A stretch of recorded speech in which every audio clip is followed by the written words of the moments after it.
Buonasera a tutto il pubblico collegato e bentrovati a questo terzo e ultimo appuntamento culturale dedicato al tema della legalità.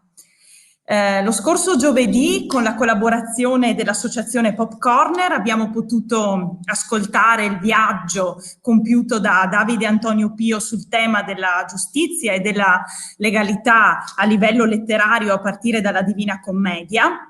Nel primo appuntamento la nostra bibliotecaria Chiara ha incontrato sempre virtualmente l'autore del romanzo giallo L'ultimo rintocco di Diego Pitea.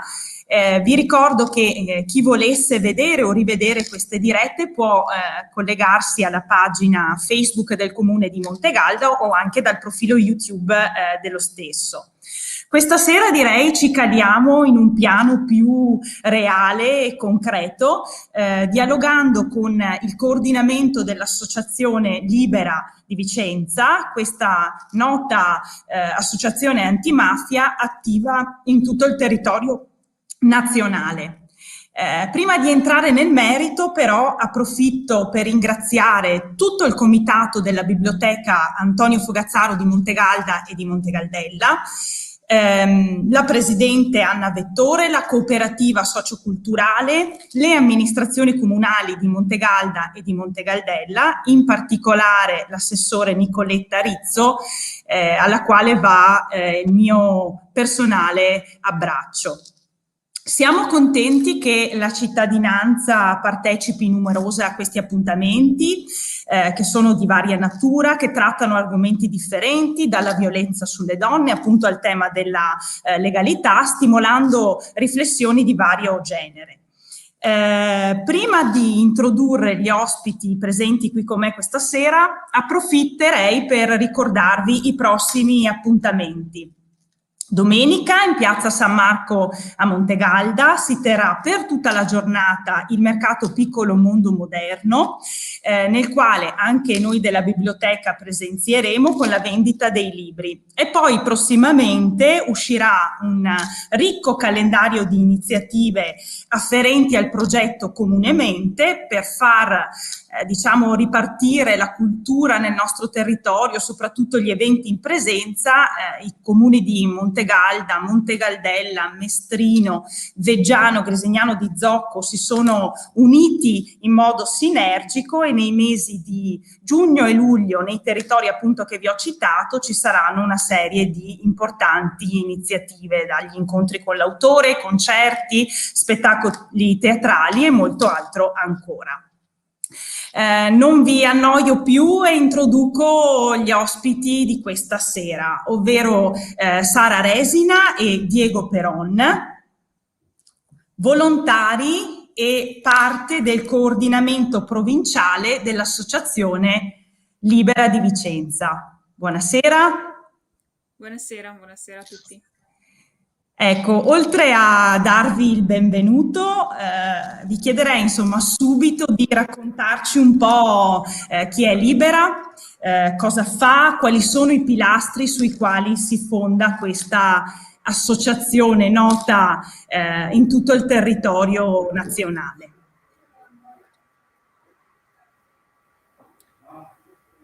Sì, introduco io, dopo magari lascio a Diego la parola. Intanto ringraziamo anche noi le amministrazioni per l'invito alla serata. Entriamo subito insomma nel vivo e ci presentiamo appunto. Noi siamo del coordinamento di Libera di Vicenza, quindi come ben diceva appunto l'assessore presentandoci, Libera è un'associazione nazionale che però è presente nei territori in modo diciamo diffuso, quindi con un coordinamento provinciale nel nostro caso e poi con 4 presidi territoriali nella provincia di Vicenza, in particolare nella Vicenza città appunto c'è un presidio dedicato a Pietro Sanua, una vittima appunto innocente delle mafie, il presidio dell'Alto Vicentino dedicato a Emanuela Sansone, il presidio di Bassano e Marostica dedicato ad Emanuela Loi e infine il presidio dell'Altopiano dei 7 Comuni dedicato a Ilaria Alpi e Miran Rovati. ci teniamo, ecco, a citare anche i nomi delle vittime alle quali sono intitolati i nostri presidi, proprio perché Libera nasce con un'attenzione molto insomma, attenta alle vittime delle mafie e ai familiari delle vittime delle mafie, le vittime innocenti. Perché questo? Perché l'associazione nasce un po' negli anni, diciamo, comincia a muoversi negli anni 90, alla fine degli anni 90, in particolare nasce nel 95, però diciamo raccoglie un movimento che dalle stragi degli anni 90 si era un po' cominciato a fare società civile proprio per reagire alle stragi e a tutte le vittime insomma, che c'erano state. Magari ecco, se lascio la parola a Diego se vuole anche lui dare un po' più così spiegare un po' meglio cosa fa Libera, chi è e quali sono un po' i pilastri sui quali si fonda e poi buonasera a tutti. Io faccio parte, oltre che del coordinamento provinciale, faccio parte del presidio di Vicenza, appunto intitolato a Pietro Sanua. E come ha detto Sara, appunto cosa facciamo come coordinamento, presidi, e in particolare il nostro presidio, perché poi concretamente calati nel territorio noi lavoriamo su alcune azioni in particolare. Ecco, per quanto ci riguarda a Vicenza, noi stiamo in questo momento lavorando un po' sulle vicende, poi avremo modo magari di approfondirle. Stiamo lavorando scusate perché ho un ritorno anche di audio. Scusate un attimo.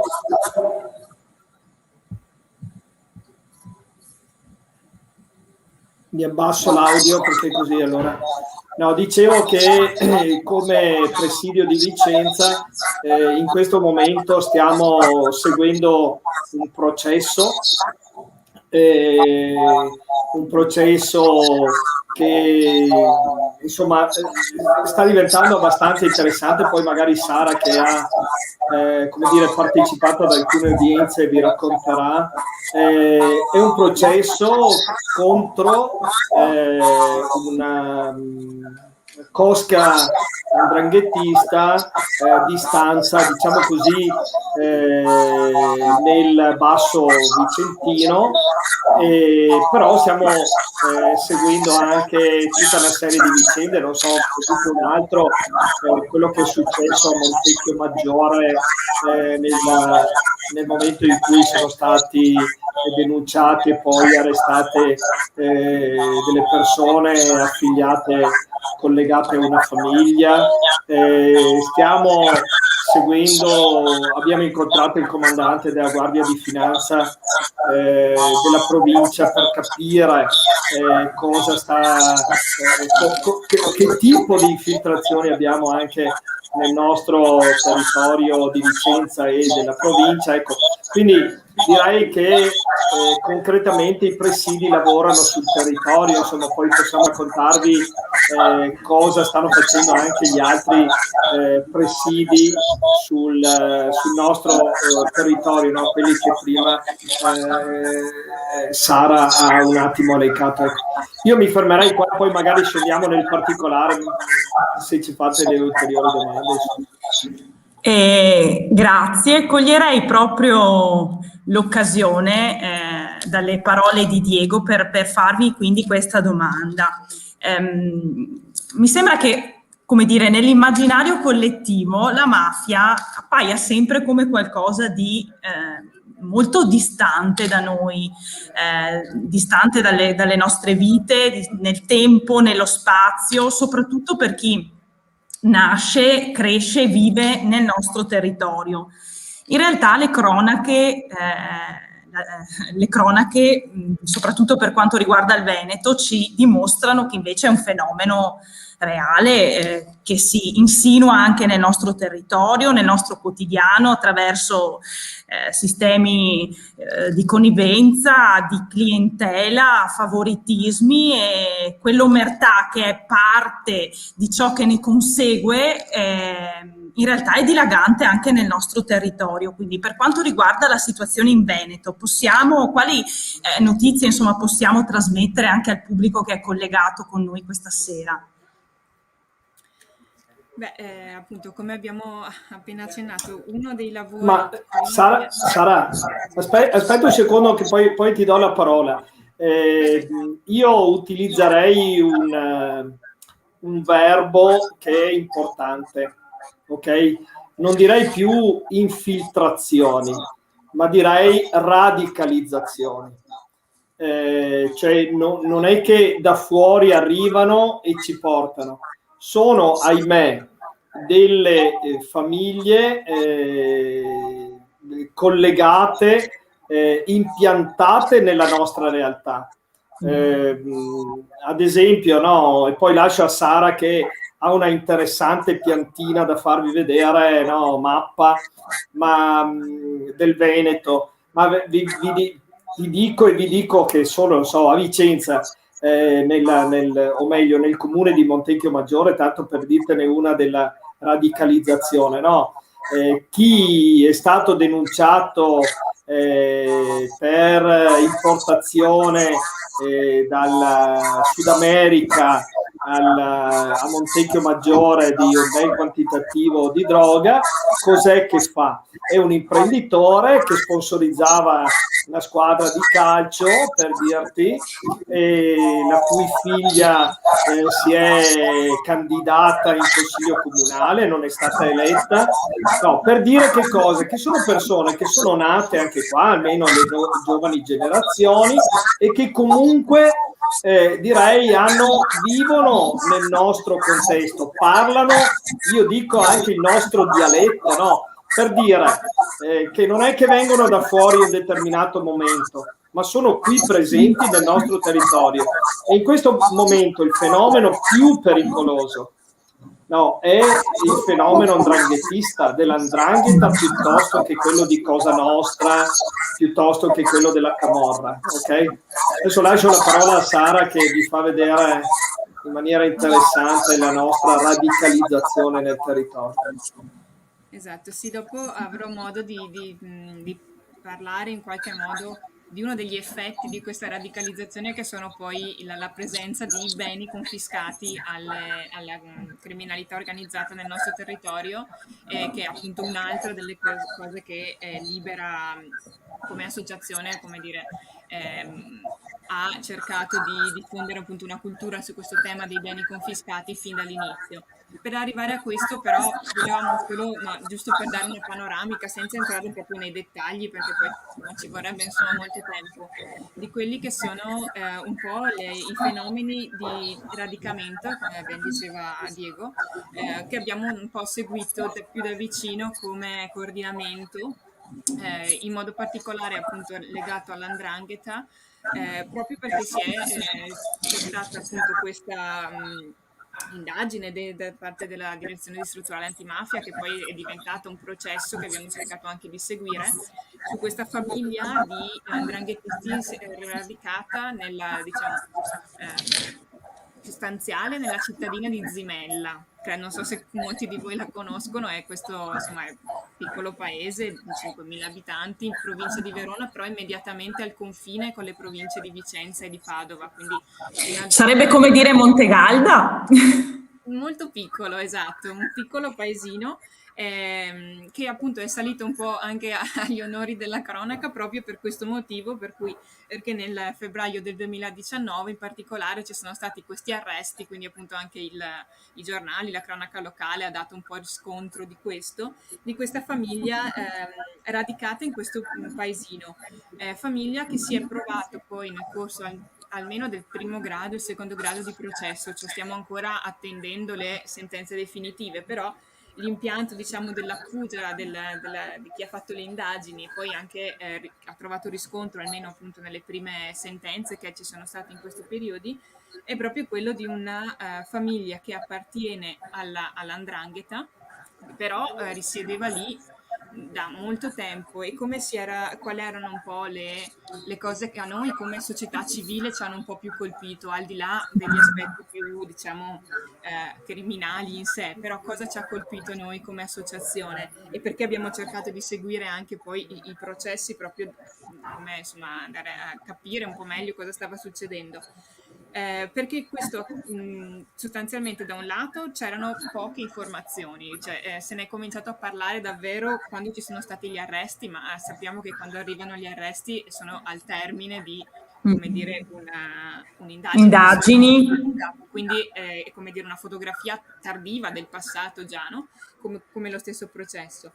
Dall'altro per la grossa impatto che ha avuto questo nella popolazione di questo paesetto. Come vi dicevamo, noi abbiamo cercato come presidio, come coordinamento anche di conoscere un po' le persone di Zimella, abbiamo avuto qualche incontro, possibilità di fare alcuni incontri lì, un po' questa paura che c'era anche nei cittadini rispetto a questa famiglia, che si sapeva che commetteva, insomma, cose all'oscuro un po', insomma, della legalità, e quindi cose estremamente pericolose e violente, ma allo stesso tempo l'incapacità, come dire, di denunciare in qualche modo, di far vedere a fuori questa cosa.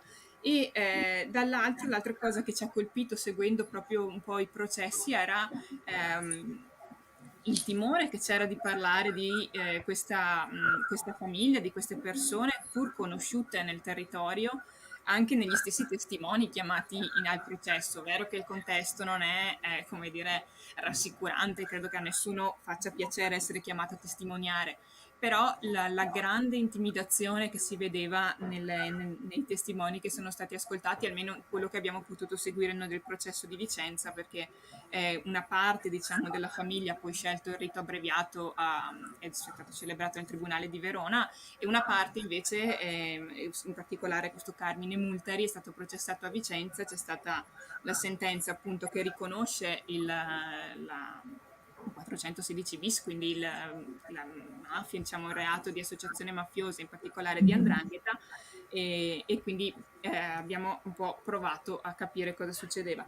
Dall'altro, una cosa che emerge anche ascoltando, leggendo un po' le sentenze, ascoltando i processi, ma appunto anche dalla cronaca, come in realtà queste persone fossero sì conosciute, come vi dicevo, ma in qualche modo anche le persone del luogo facessero riferimento alla famiglia di 'ndranghetisti, anche per risolvere questioni private, senza magari rivolgersi alla comune forze dell'ordine o quant'altro, no? Questi sono cose che emergono, ma cose molto banali, cioè mi hanno rubato il motorino, anziché denunciare mi rivolgo a loro perché in qualche modo facciano pagare la cosa a chi me l'ha rubato.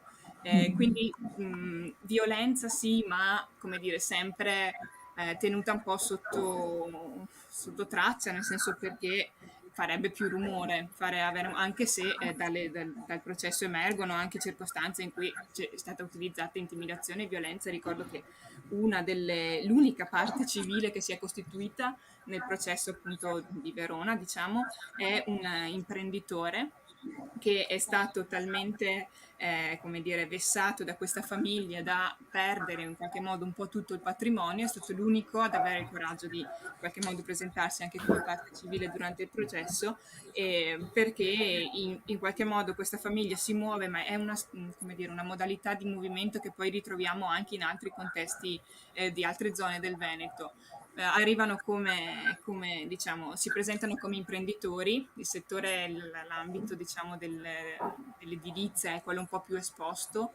Anche in questi giorni è uscito un recente rapporto e ricerca dell'Università di Padova sulle infiltrazioni nell'economia, diciamo, legale delle criminalità organizzata in generale in Veneto, il settore dell'edilizia è quello un po' più non è l'unico, ma è quello in questo momento più esposto alle questioni. Quindi il fatto di presentarsi come imprenditori, chiedere magari prestiti, fare magari alcune attività, senza poi però di fatto riuscire a rispettare questi accordi, tant'è che appunto in questo caso particolare questo imprenditore ha davvero perso tutto il patrimonio, perché poi entra in un circolo vizioso per cui mi prestano dei soldi, poi me ne chiedono indietro molti di più, entra in un contesto anche lì sì, di violenza, di paura anche personale, che appunto ti rende incapace di denunciare, fino a arrivare appunto a situazioni davvero pesanti. E lui in questo caso gli è stato riconosciuto anche, appunto è stato riconosciuto come parte civile, e anche un grosso risarcimento, proprio perché vittima un po' di tutto questo sistema. Ora abbiamo fatto un po' così, qualche spunto qua e là, appunto non vogliamo entrare troppo nel dettaglio questa sera, perché altrimenti sì, bisognerebbe spendere molte più parole di così, però è per dare un po' anche questa... Però, Sara, sì. No, volevo dire, per rimettere in gioco quello che dicevi tu dalle testimonianze del tribunale, no? Visto che Cristiana, giusto? Giusto, corretto. Cristiana, tu sei un assessore del comune, no, di Ponte Galdella. Io lo sono stato assessore, quindi so cosa significa. Ecco, so cosa significa gestire, no, un comune, no?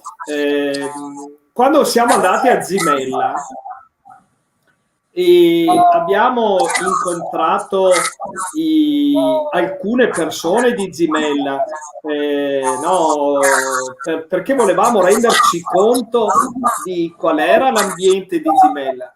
Mi sembrava di vivere in un paese che non fosse al nord, in un paese dove c'era la paura di raccontare quello che stavano, dico quotidianamente, che tutti avevano visto, ma nessuno osava. No, in questo paese dove la pizzeria poteva stare aperta fino alle 5 del mattino e nessuno osava denunciare i gestori di questa pizzeria. No, ed era interessante anche il racconto che ci facevano, non so, nei rapporti con l'amministrazione comunale, ok? Dove se si andava a denunciare una cosa, la persona che veniva denunciata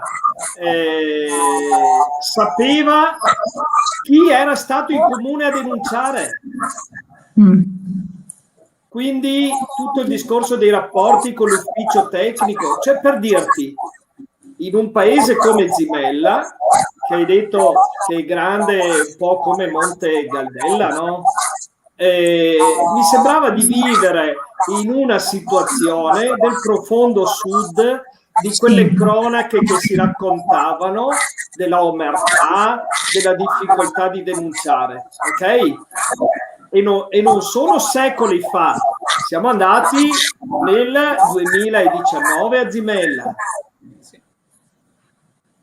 E questo spaventa parecchio, nel senso che ci dà proprio l'idea di quanto si possa infiltrare la mafia e modificare anche la mentalità delle persone, e una volta entrati in questo meccanismo sia molto complicato uscirne poi. È davvero interessante quello che ci state raccontando questa sera, proprio perché ribadisco quello che ho detto prima. Siamo abituati a ascoltare documentari alla TV, siamo abituati a documentarci anche, però a percepire il tutto come molto distante da noi, e anche magari a giudicare dicendo, beh, ma noi noi del nord abbiamo una mentalità diversa. In realtà, se si infiltra la mafia qui, riesce in qualche misura a plasmare le nostre menti e le nostre vite anche qua. E credo che in questo senso l'opera compiuta dalla vostra associazione da Libera sia davvero importante. Infatti, a proposito di questo, vorrei che ritornassimo anche a quello di cui si era fatto cenno prima, cioè il fatto che bisogna in qualche modo coinvolgere la società civile e renderla davvero protagonista di questa lotta alle mafie, attraverso anche appunto la possibilità di riappropriarsi di quegli spazi che prima erano proprio in possesso alle cosche mafiose. Sempre nel nostro territorio, quindi, quali sono un po' le iniziative che sono state realizzate in questo senso? Allora, proviamo a entrare un po', ecco, per rispondere alla domanda, entrare un po' forse al tema di cosa facciamo sia appunto come Libera, come dicevamo, perché un po' per venire incontro a questa esigenza che si diceva che c'è bisogno di maggiore conoscenza per riuscire a leggere questi fenomeni nel modo giusto.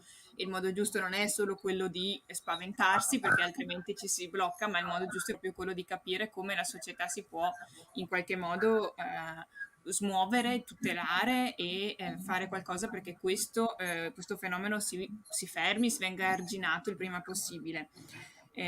Una cosa che forse non è un po' emersa da quello che dicevo prima, ma rimaneva sullo sfondo.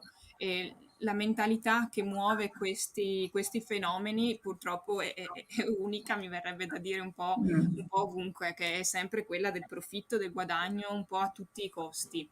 Ecco, allora in questo sono, come dire, in questo, seguendo un po' questa linea appunto che non è niente di nuovo perché si sa che un po' essere famiglia mafiosa vuol dire anche volere potere, volere denaro, ecco, seguendo un po' questa linea che già tracciava Falcone all'inizio, cioè quella dei soldi, allora si arriva senza troppe difficoltà a riconoscere forme di mafia anche al nord, no? E questo è un po' il cammino che si sta cercando di fare da anni proprio per renderci consapevoli di questa situazione e non sono diverse le situazioni di cui abbiamo parlato prima, quindi quella di questa famiglia 'ndranghetista che in qualche modo si presenta come famiglia imprenditrice, quindi entra nel settore economico in modo aperto, insomma, no? In modo anche magari in qualche modo per alcuni aspetti nel modo trasparente e legale, però sempre per coprire poi degli affari invece che vanno coperti. Su questa cosa del potere, del denaro, ecco che si inserisce un'altra intuizione un po' che ha avuto l'associazione un po' nei primi anni della sua nascita, nel 96, quando già venivano tolti i beni ai mafiosi, c'era già questa legge che prevedeva appunto già dalla fine degli anni Ottanta, quindi di confiscare i beni alle famiglie mafiose una volta che venissero, come dire, sì, condannate, ecco. Perché togliere il bene voleva dire togliere proprio il potere, il simbolo della famiglia mafiosa, togliere quello per cui la famiglia in qualche modo aveva lottato, no? Aveva commesso quello che aveva commesso. Cosa succedeva però? Che questi beni che venivano confiscati di fatto diventavano beni dello Stato, ma non c'era mai nessun progetto per riutilizzarli effettivamente. Quindi rimanevano di fatto vuoti, creando anche delle contraddizioni, se vogliamo, per cui magari un bene produttivo, un'azienda agricola, prima quel mafioso, per quanto in modalità poco trasparente, comunque in qualche modo faceva lavorare delle persone, dopo una volta che veniva confiscato, chiudeva l'attività, rimaneva nel territorio questa contraddizione di dire beh, e adesso dove andiamo noi a lavorare, no? E allora l'intuizione un po' che si è avuta da Libera, ma anche moltissime altre associazioni, è stata proprio quella di provare a proporre una legge che intervenisse su questo punto, e cioè stabilire già per legge che una volta confiscati i beni dovevano essere riutilizzati a fini sociali. E cosa vuol dire? Che cosa succede oggi, in questo momento? Succede che una volta che i beni vengono appunto confiscati alla criminalità organizzata, si passano nel patrimonio dello Stato, che può eventualmente utilizzarli se ne ha bisogno per fini statali, pensiamo per fare delle caserme, delle scuole, ecco. Ma se non c'è nessun progetto di questo tipo, il bene viene destinato al comune dove il bene si trova, quindi entrano in gioco proprio le amministrazioni comunali, che in teoria dovrebbero essere, diciamo, le più vicine anche ai territori, più capaci di progettare qualcosa a misura di territorio, che hanno la facoltà di concederli, di solito appunto in comodato, o di utilizzarli per fini, appunto, per scopi dell'amministrazione, se ce n'è bisogno, o di concederli a comodato gratuito ad associazioni, cooperative, enti che ne facciano però un riutilizzo a favore di tutta la comunità, cioè che non restino dei beni chiusi, ma diventino dei beni utili per tutti. E questo, diciamo, è un po' lo spirito con cui si cerca di capire come trasformare questi patrimoni da criminali a patrimoni utili per tutta la collettività e come dire, che creino anche delle occasioni di riscatto per il territorio e per le persone. Questo E è un c'è po'. qualche esempio virtuoso da ricordare qua nelle nostre zone? Allora sì, io mi avvicinerei, appunto, direi che anche in Veneto abbiamo un ingente patrimonio di beni confiscati. Quelli che al momento vengono riutilizzati, ce ne sono molti che sono stati dati ad associazioni, a cooperative, quelli che un po' come Libera abbiamo avuto anche noi modo di frequentare un po' di più, sono in particolare, mi viene in mente una villa un pregio storico, diciamo artistico anche del Settecento, in provincia di Rovigo, a Badia Polesine, che è stata è una villa che viene confiscata a una persona che viene appunto condannata per reati legati al traffico di stupefacenti, collegato sempre nel mondo appunto della criminalità organizzata, che per anni rimane in balia appunto passa, diciamo, in mano all'amministrazione, che non ha diciamo, la facoltà immediatamente di sistemarla, nel senso che andava appunto in qualche modo ristrutturata o comunque sistemata, tanto che l'amministrazione arriva addirittura a pensare di venderla perché non si trovano questi finanziamenti. Poi grazie alla collaborazione del presidio e del coordinamento di Libera di Rovigo, che riesce a unire molte associazioni, si riesce in qualche modo a restituire alla collettività. In questo momento è assegnata a un'associazione temporanea di scopo che riunisce molte associazioni della zona di Rovigo. La villa viene utilizzata come diciamo luogo, casa della legalità, casa della cultura, mettiamo, perché appunto tra le varie associazioni c'è anche questa di promozione culturale, ma anche come zona, diciamo, si comincia a fare qualche orto, qualche forse l'apicoltura, alcune associazioni più legate anche ai temi ambientali stanno provando a creare delle progettualità su questa zona.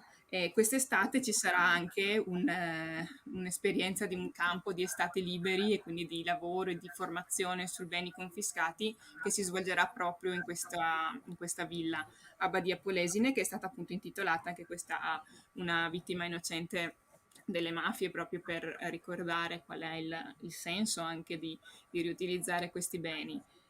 Abbiamo poi un'altra villa, un'altra casa, diciamo, sempre a Erbè, in provincia di Verona, e anche lì è gestita attualmente da un gruppo scout, quindi come base scout, che ospita, adesso pandemia permettendo, comunque ospita vari gruppi, usata proprio come base, e anche, diciamo, una parte di questa villa sempre ad Erbè, visto che ha anche un grande territorio, diciamo, boschivo intorno, viene utilizzato anche da un gruppo locale di ciclisti, amici della bicicletta, che organizzano poi dei tour anche per le persone nella zona del Veronese. In provincia di Vicenza, cosa vi possiamo dire? Vi posso mostrare un po' quali sono, dove sono e quali sono i beni confiscati. Ecco qui. Vediamo due Ve la spiego solo un attimo, questa cartina non è difficilissima, appunto, quelli già destinati ai comuni, e quindi sono quelli in azzurro, li vediamo appunto un paio a Bassano, a Gallio, storico bene confiscato ancora alla mafia del Brenta, e a Montebello e a Valdagno. Questi sono già dati ai comuni. A Bassano appunto mi sembra si tratti di un paio di appartamenti, sono stati utilizzati anche lì come sedi di associazioni che collaborano appunto con l'amministrazione. Quelli in arancione sono quelli che dovrebbero, diciamo, attirare un po' di più la nostra attenzione, perché sono beni che sono sì confiscati, ma sono ancora in quella fase di assegnazione, cioè non sono ancora passati nel patrimonio dei comuni, sono ancora in mano appunto a questa Agenzia Nazionale dei Beni Confiscati e Sequestrati, e potranno, se diciamo si risolvono una serie di blocchi burocratici, perché poi appunto non entro nel dettaglio, però non è così automatico tutto questo passaggio, potrebbero però diventare beni delle amministrazioni, e ci rendiamo conto cosa vuol dire per alcune anche amministrazioni magari comuni non grandissimi, cosa vuol voler dire avere a disposizione degli appartamenti, magari anche per l'emergenza abitativa di cui appunto si sente l'esigenza in questo periodo. Insomma, sono dei patrimoni che effettivamente possono ritornare alla collettività in modo utile e in modo virtuoso. Solo una piccola distinzione, perché abbiamo messo questi numeri tra parentesi, è che i dati ufficiali, come ci vengono presentati dall'agenzia, parlano di particelle catastali. Quindi diciamo, si fa un po' di confusione su questo, per cui ad Altavilla risultano 4 beni confiscati, in verità il bene vero e proprio probabilmente sono 2, nel senso che magari le particelle catastali sono divise, ma si tratta magari di un edificio con la pertinenza, ecco. Per cui questo è stato un po' un lavoro che abbiamo provato a fare noi sui territori, giusto per capire.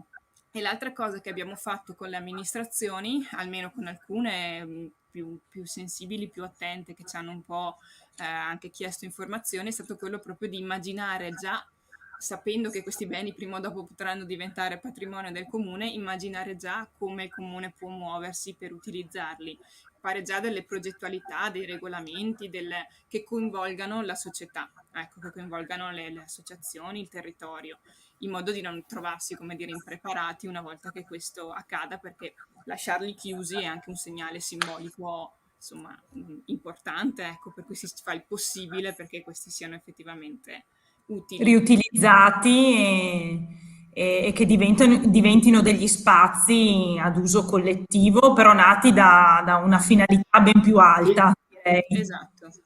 Esatto. Tra l'altro vedo anche Camisano, ho letto dal tuo elenco, quindi sì. Tieni conto anche di un altro aspetto, che quando si vuole non dare il bene che è stato confiscato, no? Non lo si vuole mettere a disposizione, ci sono tutti gli aspetti burocratici, ma questo è anche un sistema, come dire, nel quale la mafia, le mafie fanno di tutto attraverso gli avvocati, no, per prorogare questo tipo di consegna, perché il bene nel frattempo non venendo utilizzato cade anche, no, nel senso che se tu non fai manutenzione perché non è di nessuno, cioè come se volessero ancora mantenere il controllo, finisce a non essere più brava.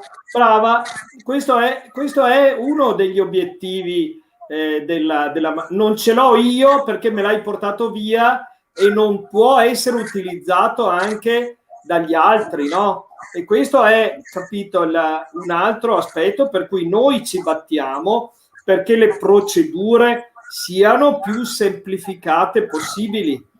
E nota che ci siamo ultimamente battuti anche per un altro aspetto. Il governo precedente aveva tentato di semplificare, no, diciamo così, la consegna, non mettendo delle regole rigide, e il bene poteva essere riacquistato anche attraverso come dire, delle false o cooperative piuttosto che imprese e ritornava in ambito delle cosche del sistema mafioso, no? Quindi l'attenzione particolare e vigilare anche su questi aspetti è estremamente importante. E poi ti aggiungo un altro, perché lì abbiamo fatto anche esperienza. Ricordo la villa che abbiamo sequestrato, che hanno dato al comune, in questo caso di Campolongo Maggiore. È la zona della Mala del Brenta, quella Maniero. Proprio. Era la villa Maniero, sì. Bravissimo, esatto. Ed è stata penso 2 settimane fa, ed è stata intitolata a Cristina Pavesi, che è una delle vittime innocenti di mafia, perché fatalità, questa ragazza universitaria transitava con un treno locale quando è stato assaltato la cassaforte di un treno che passava in quel momento lì, e lei dallo scoppio è morta, no? Quindi una vittima innocente, ecco, per colpa della mafia del Brenta. E quando l'abbiamo visitata, dico solo questo particolare interessante, ho mostrato ai ragazzi che c'era ancora la scaletta della piscina in mezzo a questo grande prato, perché era stata coperta la vasca, la piscina, e ci raccontavano che in quella piscina lì, o quella piscina, veniva messa a servizio dei ragazzi del paese. In qualche modo Felice Maniero aveva, utilizzava sta sua villa per fare un'opera sociale, capito? Visto che mi hai dato un ottimo spunto, Diego, adesso non lo ricordo, ma forse Sara mi aveva accennato qualcosa. Credo sia un insegnante anche tu.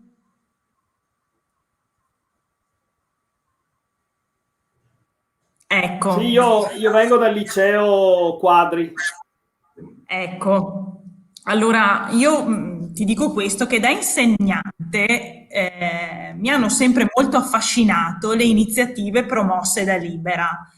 E adesso che vi ho conosciuti, devo attivarmi in questo senso, indubbiamente. Penso per esempio al viaggio della legalità, no? Io credo che più che spiegare, come dicevi prima tu, ho portato i ragazzi a vedere, quindi più che spiegare tra i banchi di scuola che cosa sia la mafia, di quali reati si sia macchiata, abbia senso proprio promuovere una conoscenza di tipo autentico. E so che Libera è davvero molto attiva in questo senso. Quali sono insomma un po' le proposte a cui anche i giovani possono aderire, magari anche adesso stiamo andando verso finalmente le riaperture, e prima Sara diceva un campo estivo, no? Ecco, magari lasciamoci anche un po' con un messaggio di speranza in questo senso, capendo in qualche modo come riusciamo a coinvolgere i giovani e a educarli su questo argomento.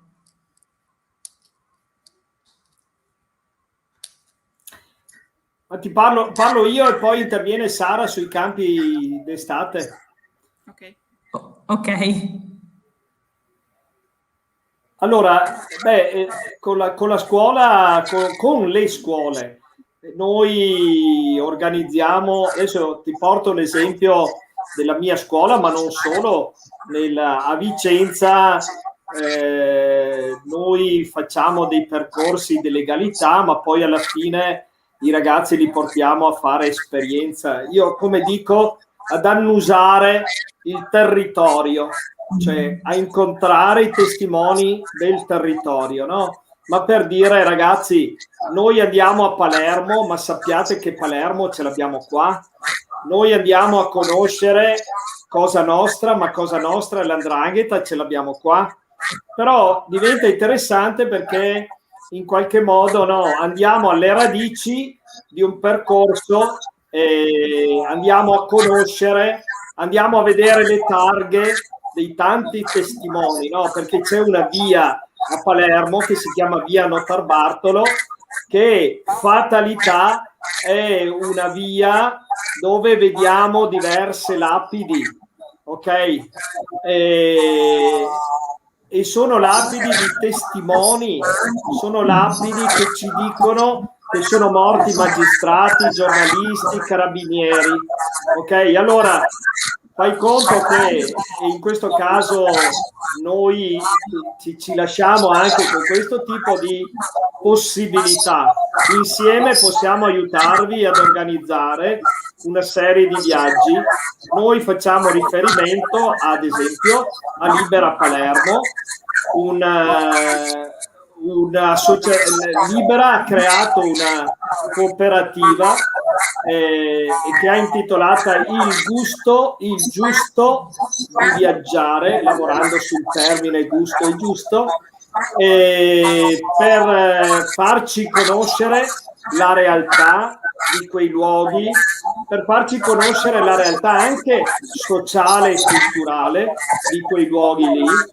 E allora è da diversi anni, a parte l'anno scorso e quest'anno purtroppo, che in occasione del 23 maggio, per ricordare la strage di Capaci e via D'Amelio, e per partecipare con Libera Palermo anche a questo, come dire, a questa marcia che incrocia anche i ragazzi che arrivano con la nave della legalità. Ogni anno facciamo 5-6 giorni per, come dire, vedere quei luoghi lì e per lasciarci anche in qualche modo interrogare, no? Da queste vicende, ecco.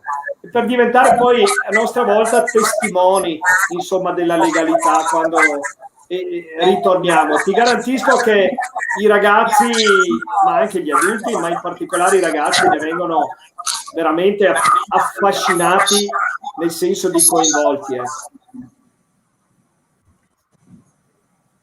Io vi anticipo invece, allora vi dico qualcosa su altre opportunità che Libera offre, più diciamo legate al periodo estivo, quindi fuori dai contesti scolastici. Sono questi campi si chiama Estate Liberi. Ora eventualmente vi invito a, insomma, o a chiederci informazioni o a entrare direttamente nel sito di Libera, perché in questo momento è in home page proprio questa iniziativa, e sono delle una settimana di solito durano di esperienze nei beni confiscati alle mafie. Quindi in tutta Italia abbiamo la possibilità di partecipare, soprattutto per i giovani, però ci sono anche i campi per famiglie, dico, per cui è comunque trasversale, ecco l'invito. Partecipare alle attività che proprio vengono fatte nei beni confiscati, quindi in base appunto a chi gestisce questo bene confiscato, una cooperativa piuttosto che un'associazione, si dà una mano concreta nel lavorare, aiutare nelle attività diciamo quotidiane di questi territori. Dall'altro si ha l'opportunità di conoscere il territorio dove si fa questo campo, di magari sentire qualche testimonianza della zona, parlare con alcune familiari delle vittime di mafia, e appunto sono esperienze fatte proprio per dare da un lato un supporto a chi gestisce questi beni, perché appunto non sono mancati negli anni varie forme di intimidazione a chi poi in qualche modo si appropriava di beni e di territori che erano mafiosi, e quindi anche da un punto di vista simbolico è proprio un modo per dire beh, la società civile da tutta Italia c'è e partecipa e sostiene queste iniziative, e dall'altro proprio per conoscere meglio un territorio piuttosto che un altro, un'esperienza piuttosto che un'altra. In Veneto ne organizziamo un paio di campi, in realtà 3, appunto 2 sono a Salvaterra, appunto nel bene confiscato di Rovigo, in provincia di Rovigo, dove vi parlavo prima, e uno in provincia di Venezia, a Salzano, organizzato anche in collaborazione con Lega Ambiente, quindi un po' il tema è legato anche all'aspetto ambientale. E poi però appunto adesso vi ho detto questi perché li avevo cercati oggi, li avevo sotto mano, ma ce ne sono appunto un po' in tutta Italia, quindi è proprio l'occasione di fare anche una vacanza, volendo un po' alternativa, di conoscere un territorio da un punto di vista diverso, ecco. Quindi vi invitiamo sì, insomma, un guardare il sito, chiederci informazioni e farsi un pensiero eventualmente per quest'estate.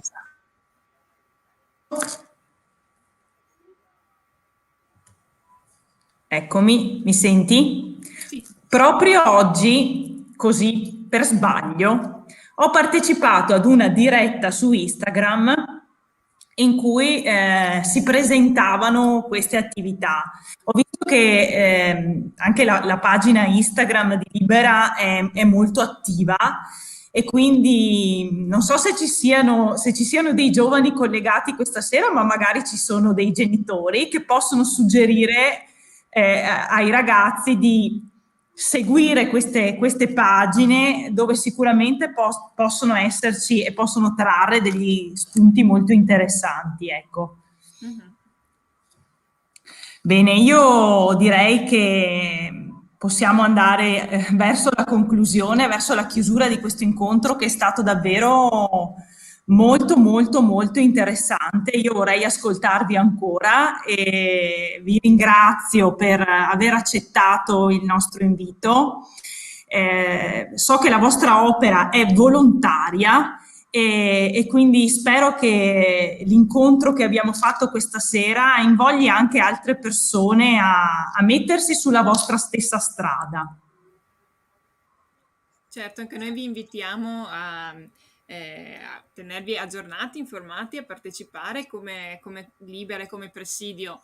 Facciamo delle attività, ma le facciamo anche in collaborazione con molte altre associazioni e gruppi, quindi magari qualcuno è già attivo e c'è magari l'occasione di collaborare con Libera, è come se qualcuno ha già una sua attività, ecco, perché non abbiamo detto all'inizio che Libera è una rete di associazioni, in verità nasce come coordinamento, come rete di molte altre associazioni, quindi l'invito è proprio quello anche di collaborare con chi già c'è nei territori, con chi già ha delle attività. E il presidio a Vicenza credo sia quello un po' più vicino territorialmente a voi e sicuramente può essere un punto di riferimento, e appunto poi i nostri contatti a parte li hanno gli assessori, ma si trovano insomma su Facebook, sul sito, ecco, quindi è assolutamente a disposizione di chi eventualmente vorrà collaborare. Ecco, ma sicuramente ci faremo portavoce. Grazie. Ringrazio te Sara, ringrazio Diego, ringrazio anche il pubblico che si è collegato con noi questa sera e spero abbia colto gli spunti che sono emersi. Grazie ancora e buonanotte.